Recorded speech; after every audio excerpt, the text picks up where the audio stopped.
to happen, and I'm preventing it or handling it to minimize and mitigate. We hear that word mitigate a lot now, right?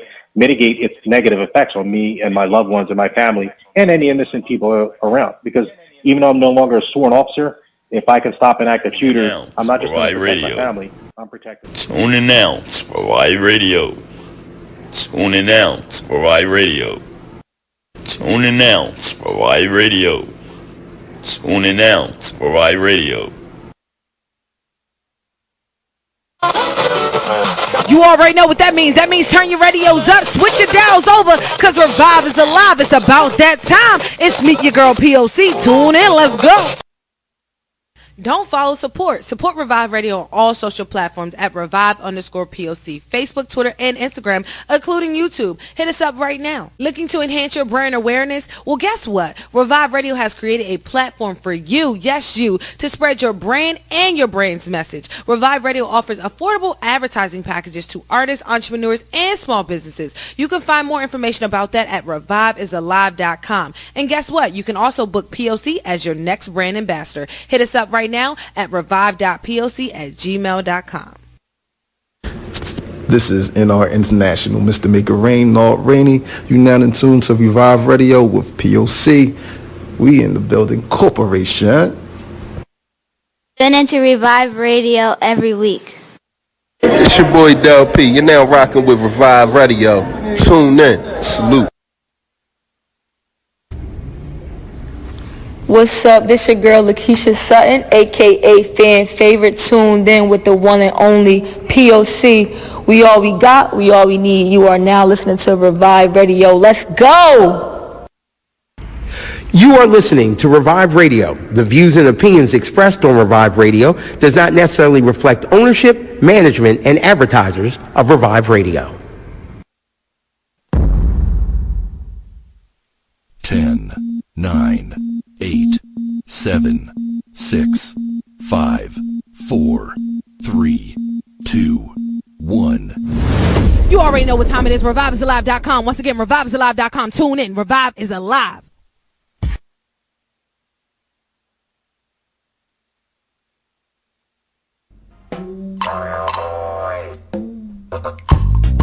Welcome to Revive. It's about that time. Welcome to Revive. It's about that time. All I need is one mic. You know what time it is. Open up your ears. You know what time it is. Open up your mind. It's about that time. It's your girl POC. Hey! It's your girl POC. Hey! Proof of consciousness. Proof of consciousness. POC. You know what time it is. Open up your ears. You know what time it is. Open up your mind. All I need is it's about that time. Welcome to Revive. Welcome to Revive. What's up, what's up, what's up? This Big Old Poet, B-I-G, letter O-T-H-E, P-O-E-T, on YouTube, Facebook, and Instagram. Make sure you keep yourself locked into Revive Radio.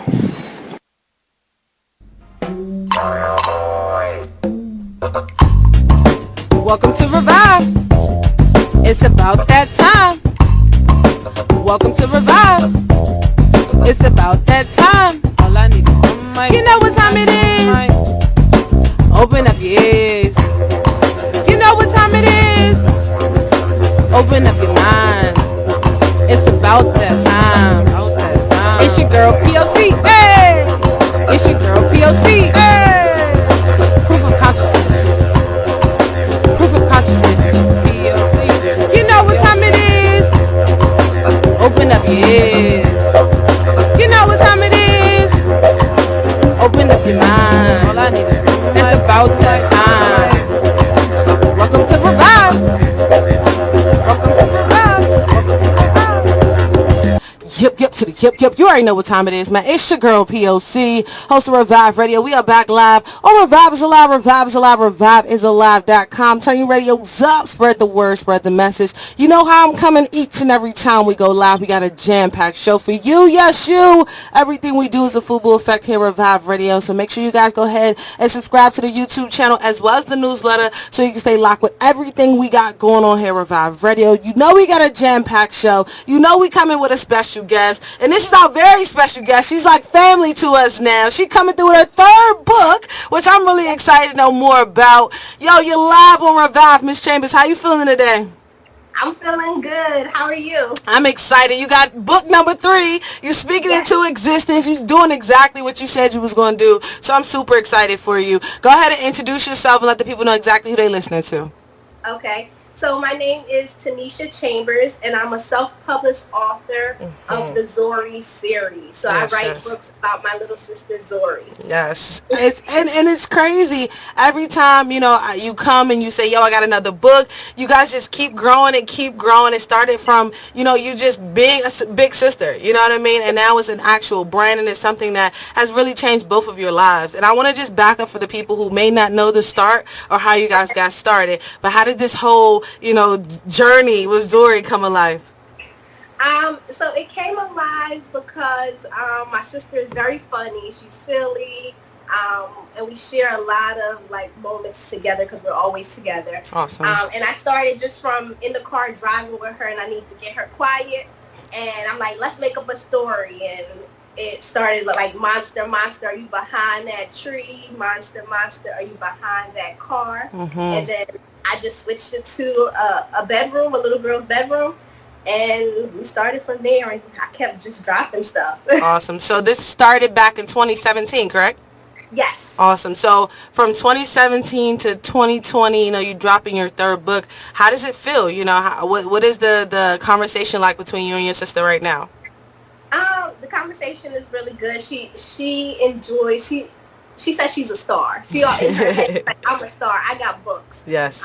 So it's a good journey, and she's always thinking and want to expand the Zori, I guess, legacy or whatever books. And it's everything. A brand now. It is. Yeah. She's like, oh, can we get merch? So I'm like, okay, let's do T-shirts. Yes. Okay. And she's like, can we do this? And I'm like, all right. Doll Baby's coming soon. You know that, right? It is. It's a thing. But I want to ask you, you know, how does it feel for you? You know, you now having your third book out, you know, and it really started from an idea. It started from, you know, you just thinking of something creative to do with your sister. How do you feel now that you're on your third book? I feel really good. I still get nervous. So it's like, still nervous about, okay, what are people thinking? What are their thoughts? Are they going to love it, hate it? You really don't know until you put something out what people are going to, or how people are going to feel. So I feel good either way, but, you know. So especially in a climate like this, you know, you are putting out books that has a lot of representation in it, and right now that's extremely important. People want to see, you know, characters that look like them. People want to see people on screens that look like them, people in office that look like them. So the fact that you are rolling this book out, you know, now in this climate, how do you think it will be well received, you know, from the past until now? I think it will be embraced a little bit more, because I wrote this book 2 years ago. Awesome. So I originally wanted to put it out 2 years ago. However, the timing wasn't right, and I had to be strategic in my plan. But I think now, since I put this book out, I think a lot of people are like, let me get it, because now as the Black community, we're like, we need to love ourselves more. So I think more people are just embracing it and excited about the book. Definitely. And speaking of timing, you know, why did you decide to still go ahead and do it in a pandemic, quarantine, you know, type situation? I know we're not fully out of it and we're not fully in it, but at the same time, you know, it still talks about it. So what's your thoughts on, you know, the fact that you still made it happen during this time? It was very nerve-wracking for me. A part of me was going to put it on hold. However, I really didn't want to put this project on hold because it meant a lot to me, even though a lot of my other books, they started selling like right away, which this book I'm not able to promote as I would, because I had a lot of events booked, I had story times booked, and because of the pandemic, it kind of just everything kind of put on pause and stuff. So I'm still excited I put it out though, and I know it's going to be received when schools open back up. So I'm just waiting for that to happen and see how that. And that was definitely my next question. Just before I even get into, what you do at the schools, I just want to ask you about your opinion about what the school district is doing, as far as the return to students going back to school. Actually, I want to back up. I want to know your thoughts about them when they first left school. Do you think the school district handled the situation the correct way as far as, the pandemic, the quarantine, and the shutdown as far as here in the district, especially when you being so involved in the school system? In my opinion, no. It could have probably been handled a lot better. I know we struggle with Zori just trying to log into certain sites to get her schooling done.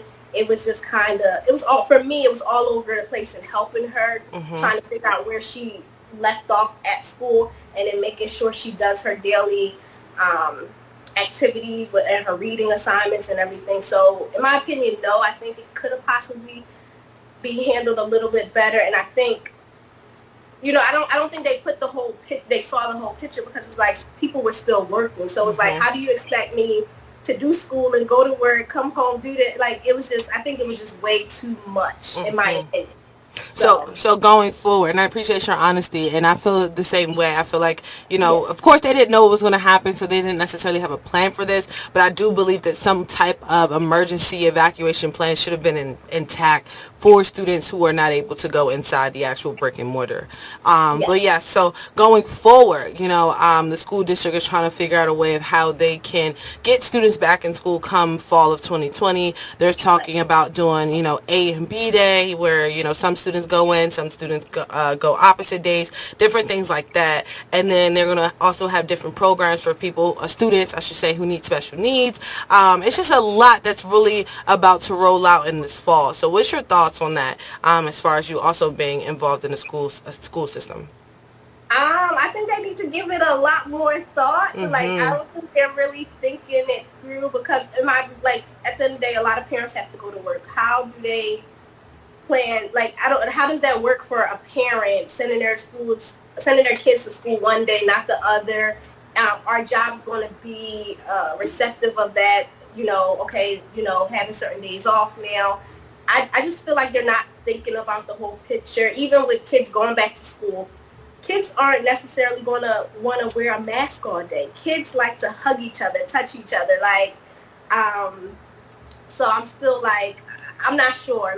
Me and my mom have been discussing what we're going to do with Zori and how, but I still think they have a lot of planning to do. A lot of planning. I agree with you. Even for the teachers, what's your thoughts for the teachers? I know that we're so focused on the students and making sure that the students' return is, the best as possible, but we're not really putting as much emphasis on the teachers, the custodians that work there, the cafeteria people that work there. It's a lot of adults that really go into play when keeping a school building, running. So with adults going in and out, they're also putting the children at risk. So what's your thoughts about, all the adults that go into play when it comes to the school building? You know what? I haven't really given it any thought. But see, a lot of people not thinking about them. Yeah, and you included. You one of the people included in the adults. I really haven't given it any thought. I guess the only thing is, the teachers are just going to have to make sure they're taking the necessary precautions of washing their hands. I just feel... I'm going to be honest. I feel like we need to watch the other countries, like China. Their kids went back to school. Why are we putting some of those, implement some of those plans into play, where I noticed that before they go into the building, they take each kid's temperature. They have to wash their hands or something, and then I think they're steamed, or I think they're steamed or something. Some video I watched. This is America. It ain't going down like that. It's America. It ain't going down. It's going to be some parents who... You think the PTA meeting nowadays is a hot mess? The PTA meeting, after you done told the parent you steamed their child, right? And messed up the hair they just took forever to do. You think... It ain't going down like that. Yeah, but we have to at least watch what the other countries are doing. Oh, yes. I definitely agree with the examples. Yes. It's really no... For me, it's no way around it. I know me personally, I'm living my life. Like, I know when I get home, like, for me, I wash my hand, I hand sanitize, I make sure I leave my shoes at the door. I feel that. So that's, I try to take as much precaution as I can. However, it's like, you really don't even know. I really don't even know how it's, like, spreading. I know they say, like, it's just every day I hear something new. So I'm a little lost and confused. I feel that. And when it comes down to the whole virtual effect, do you believe that, with your new book and just your 3 books in general, do you think that you would now be able to get onto the whole digital wave to allow people to, either do book studies with you over, I guess, Zoom, or allowing you to actually have a digital book now? How do you plan on catching this virtual wave with the businesses going in that direction? Right. I have been booking, like, virtual, like, doing Zoom story times and stuff like that. So I'm trying to get used to it. I don't necessarily like it because it just feels like I'm not connecting. I'm not interacting with the kids as I would like. So I don't think sometimes my message gets across the same way if I was in person. Picture what the teachers feel like. I agree with you, because it is very hard to really get people's body language and energy through, a device. It really is. And I feel like that's where a lot of conversations go sideways because of people misreading or misinterpreting what someone's saying through, a text message or through some type of nonverbal. So I definitely understand what you mean. But I feel like with this time, in order to even reach a child, you have to be on some type of device. What's your thoughts on that? Following, this trend of where the Generation Z actually is, meeting them where they are. Right. I don't know, like, I noticed when Zori was on, like, Zoom and stuff like that, the kids weren't as focused. They had so much going on, or they're focused on other things in the house. Like, Zori sat quietly and the teacher was talking. However, other kids were moving around, had something to say. So for me, they didn't act the same as if they were in a classroom. Mm-hmm. So if we were supposed to even go virtually or anything like that, I don't know. The kids would be a little all over the place. Mm-hmm. So, and let me just ask this last question about, because you're not a teacher, you're an author, but at the same time you are teaching, so I do want to give you your credit in that way. Okay, so when it comes down to, students and them actually obtaining the information, that's one of my biggest fears, is that, yes, we're sitting them in front of these devices and they're looking at it, but are they really obtaining it? And just from your experience with your sister, you being around other children, do you feel as though they're obtaining this information virtually? A little bit. I say 50-50, because there's instances where the teacher would give an assignment and Zori doesn't remember how to do something. It's not that easy, and I don't know the way the teacher taught it, and I don't want to kind of teach it, like, different. It was just a lot. Like, for me, we had to call her, email her. It wasn't as instant as her being in the classroom and getting help in the material that she needed. So that's how I feel. No, I appreciate your opinion. I wanted to ask you, because I feel like one thing is like these kids are not retaining the information, like you said, because there's so many distractions going on. So you're focused on, everything else, but when you're listening, you're not listening to actually apply the information or the knowledge that you're receiving. You're just listening so you can do the homework or do the challenge or get these 10 questions done so you can actually close out the website. So trust me, I'm nervous about that. Yeah, and Zori's guilty of that, because she's like, oh, let me just do it and hurry up and then do it down and then go back to whatever she was doing. So exactly. I feel like the kids really do need to be in school. However, once again, I don't know how that's going to work. Exactly. I definitely agree, and that's why I wanted to ask you. And I wanted to change the subject a little bit, right? Especially in this sensitive political climate. I was going through your social media, and one of your social media posts, which I love, and I agree with you wholeheartedly, you put up Black Children Matters, right? And especially in a time where people are super sensitive to what actually matters. You know what I mean? Why did you decide to put up a post like that and stand behind it at the same time? Because some people put it up and then they take it down. You decided not to. So, what made you put up something like that right now? Especially because it's so sensitive. I guess I put it up because for me, I would like to let my followers know I take a stand, and this is what I believe in. And I believe that we do need to focus on our Black kids a little bit more. because we don't give enough focus to them. Like even with books, we don't give enough focus because I don't recall a lot of books seeing Black children in books and stuff like that. So I just feel like if we feed our kids education and certain things, I feel like we can go a long way. Because I feel like if you look at the white school, I went to a white school growing up. I went to Cheltenham Elementary. I had a lot of different experiences, people coming.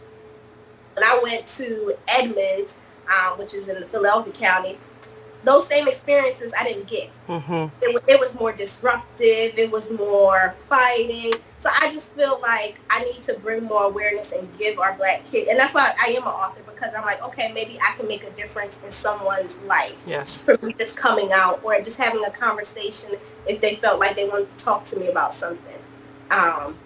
So I feel like I want to be the change I want to see. I feel that.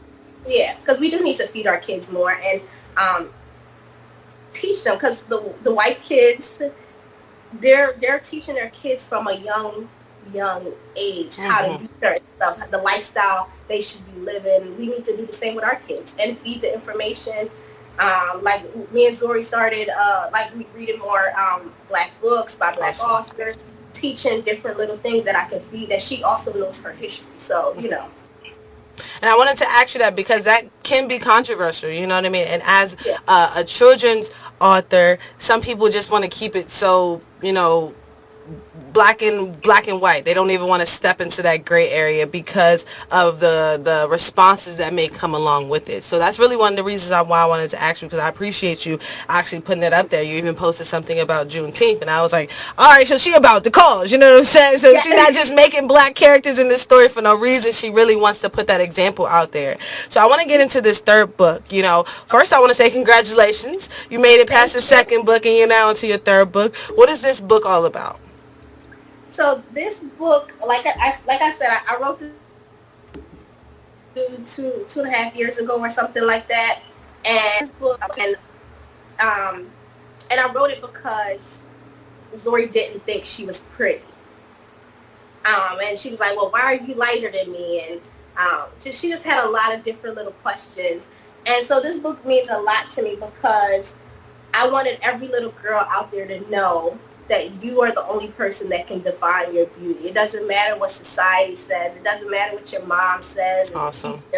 You define your beauty. And for me personally, this book's mean a lot also, is that I'm short, so I'm tiny. So I always struggle with that growing up. So I had to remind myself daily, like, you know, you're beautiful just the way you are. You know, your height doesn't matter. You love you for you. So that's the same message, because as women and male, we all struggle with some type of insecurity. That's right. So this book is just to like give some reassurance for little girls. So when it comes down to this book, as far as defining beauty by yourself or defining beauty within yourself, you know, how are you taking, you know, little girls through this journey?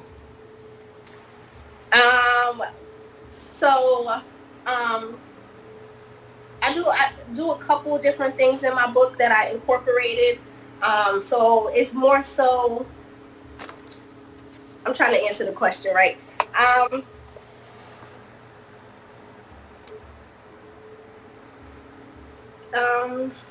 do I take them through the journey? So it's a couple different things. I do a couple things as poetry. Awesome. I've incorporated poetry in there. I incorporated writing a letter to yourself. Self-reflection. So my book starts with a story and just encouraging stuff like, they tell me we come in all shades of color. Some have coily, curly, kinky, straight, long, and short hair. So it's like I go through different attributes or different characteristics. Characteristics. Tell the story, and then I kind of end into activities of poetry. I want little girls to experience poetry. Write a letter to yourself. I put affirmations throughout my book. Awesome. So it's a lot of different things that I incorporated. Part of me think I put too much in the book. But so would you say this is like a self-help book for young adults, young women, young kids, young children? Yes, I think it could be for anybody. Even, you know, a grown-up can read it and love it and take something away from it. Even little boy, people, even though this is a little girl's book, little boys can learn a lot from this too, because they should know how to treat our little young girl. I call them young beauties in my book. They should learn to how to treat these young beauties. You know what I mean? Because I think that's something that we miss in the puzzle. You know, with certain little things that I've experienced when I was younger in school. That's real. So little boys can read it and experience, like, okay, maybe I need to tell, you know, as I get older into a man or a young man, you know, tell my sister or mom, you're beautiful, or different little things. So I think everybody can take away something from the book. Dope. Did you introduce any new characters in this book from the first two? So my first book, I had Zori and her mom. Mm-hmm. The second book, I had Zori, her brothers, and her mom. This book, I did Zori. I showed Zori and some friends, but awesome. I also did a father figure. Okay, so you did. I did. Because that's something that's missing when they show the black family. For whatever reason, they leave the black male out of it. That's real. Out of it. So I'm like, I needed to change that narrative. And I wanted to show a positive role model being in Zori's life, because her dad is in her life and he's positive and gives her a lot of information and, you know, feeds her daily. I feel that. So as an author and as a writer, how was it for you, you know, coming from a black woman perspective, but also putting it in a way where you're pretty much addressing a black male in this character? How was that writing that figure or that character for you? It was pretty easy. My dad played my stepdad played a big role in my life. My grandfather, I was really close with my grandfather growing up. Awesome. So I think it was really easy to to write that character, or write what he was going to tell his daughter. And then I'm a big fan of Nipsey Hussle, so like that's big. He does a lot of things with his kids, like affirmations. They wake up and do affirmations. They read and different little things. So I even thought about Nipsey when I wrote. Awesome. I appreciate that marathon. That's how we keep it going. No, I appreciate that. Yes. So that you pretty much made the book relatable when it comes down to the different characters in this book. So when, you know, Zori actually reads it, is she able to, you know, actually like pick out who is who and know who this character actually represents at this point? She does. She knows who she is. But other characters, they don't really, I don't really have them, I guess, they don't have a voice necessarily. Okay. The story is more based on Zori's perspective and her parents talking to her. Awesome. So I just showed the other little girls just to show diversity. And I even included you would say a white girl, an Asian, different, a little bit of everybody. But when I thought about it, I have a coworker. Her son is black. The mom is white. So technically that little girl is black. You know, I have a friend that his kids are Asian, but he's black. So I thought about all that's of a conversation within itself. Yeah, so I included all of that because I didn't want to. At first, I'm like, I'm gonna put all little black girls, but then I had to think about it. Well, not everybody necessarily is completely black, so I had to just, you know, I wanted to diversify and think outside of the box. Definitely something I remember us talking about, you know, with book number 2 was something that you really wanted to do. I want to get into this question from the chat that we have from one of the people who's watching right now. Appreciate the comments and the questions. Truly do. The question is, has this book begun to help her with her self-esteem? It has. Me and Zori does a lot of affirmation. She's starting to, you know, Zori loves her natural hair. I could tell from the pictures. Huh? I could tell from the pictures this time she got a bush instead of having the 2 pigtails. Yeah. So yeah, Zori has become very comfortable with herself. But Zori, she's also conservative. So even she's comfortable within herself, but she's very conservative. Like, you know, like the simplest thing is a bathing suit for Zori. Zori's like, I can't wear a two-piece. I would like a one-piece. So she's comfortable and she knows what she wants. And that's what I wanted to show in the book. So I think Zori has become very more comfortable. And she knows exactly who she is, and she doesn't apologize for being her. Especially, you gotta be unapologetic nowadays. And I wanted to ask you that too. Speaking of the characters, I see that you switched it up, especially with Zori. You even switched up her, main look. You kept the outfit the same, but you switched up the hairstyle. So with the illustration and everything, did you go to a different illustrator? Is that one of the reasons why you switched up, or were you designed already to switch up? It was designed already to switch up. Okay. So I did use another illustrator, and I wanted to do something outside of the box. But I think in a few Azuri pictures, she may have two ponytails. I know we gave her, we did.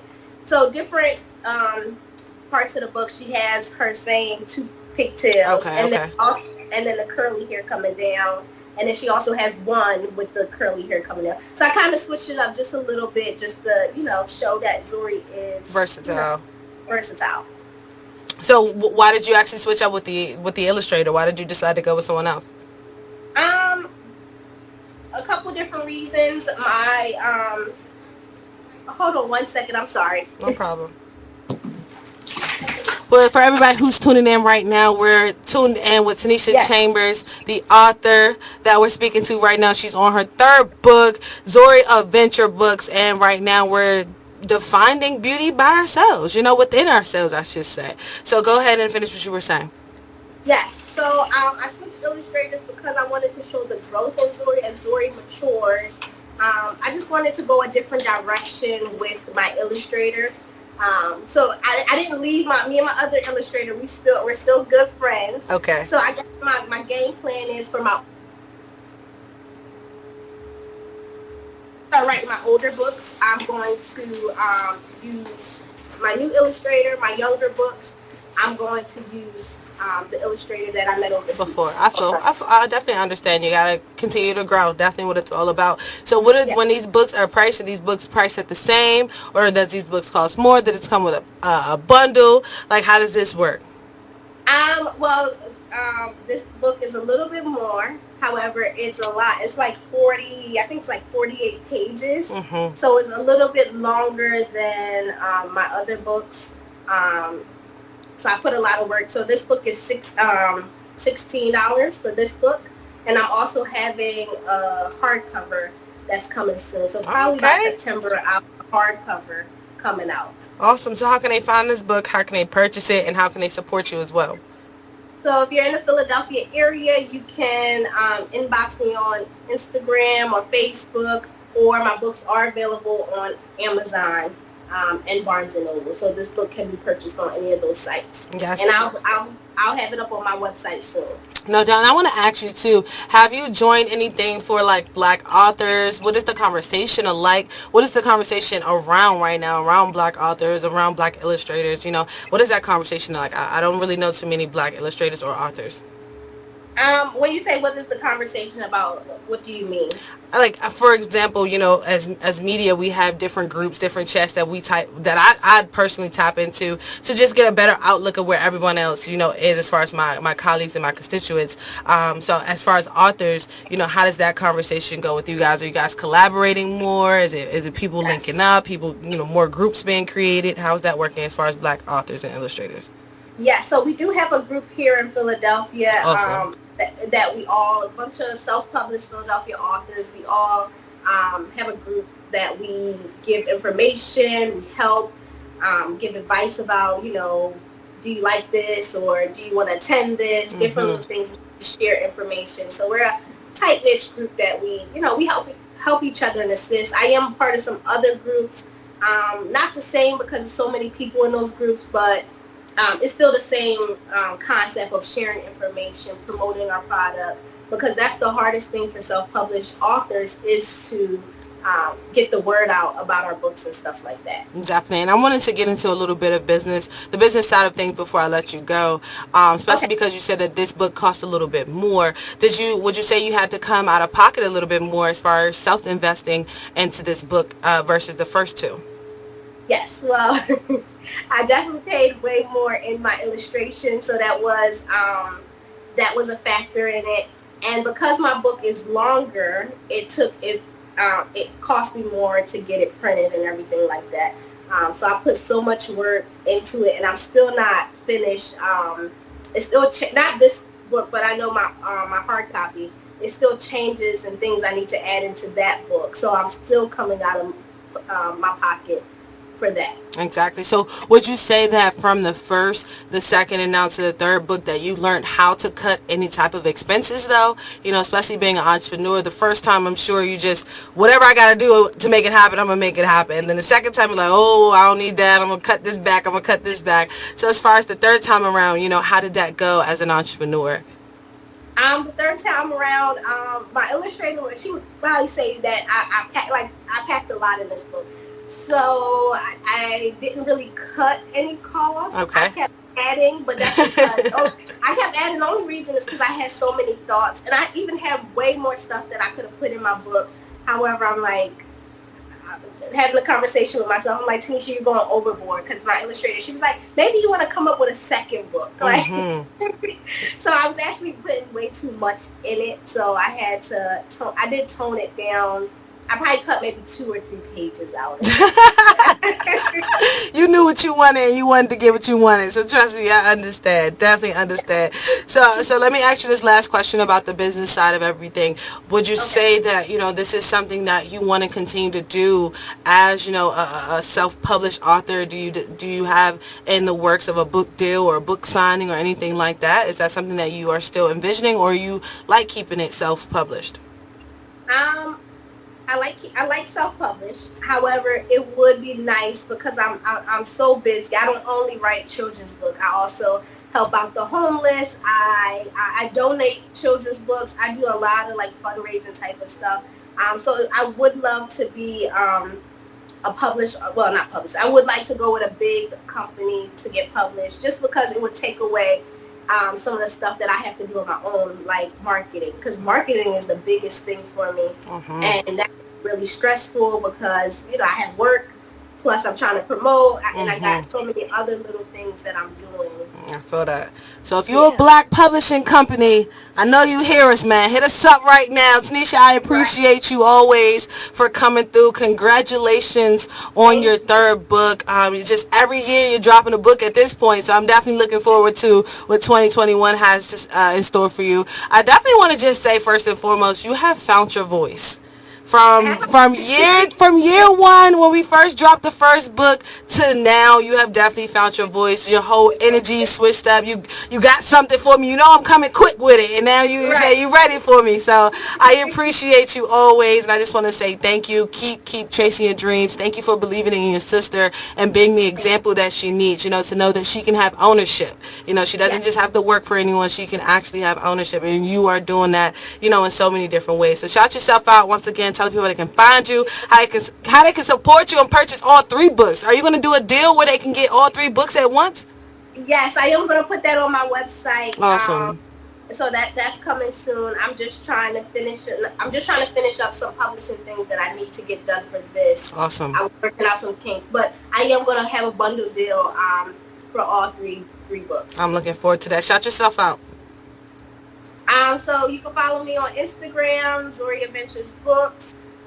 You can follow me also at ms.chambers. That's my other handle on Instagram. I'm on Facebook at Zori, Z-U-R-I, AD. So you can send me a request there to keep up with any new up-and-coming things that's coming up. And how can they purchase the book? We can't forget about that part. Yes. Go to my website. You can go to my website, TANISHACHAMBERS.com, and purchase my book, Zori and the Monster, Zori's Day of Pranks. I'm adding the newest one soon onto my website, but in the meantime, you can go to Amazon.com for this book. Yes. Tanisha, I appreciate you. Congratulations once again. I hope you have a great summer with your sister. Shout out to Zori always. Thank you. Thank you for having me. Always. Have a good one. All right, you too.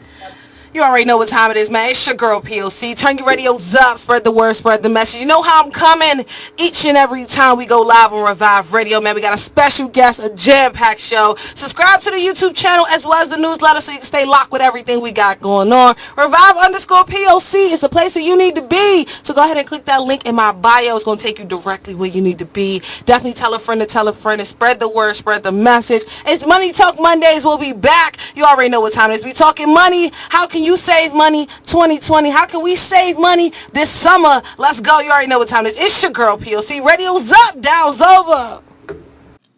Hey guys, this is Sarita Lewis over at Urban Seek. We create events across the city that make real community change. We couldn't do that without the support of people like my girl P.O.C. over at Revive Radio. So tune in Monday through Friday with them. Figure out how you could change the world.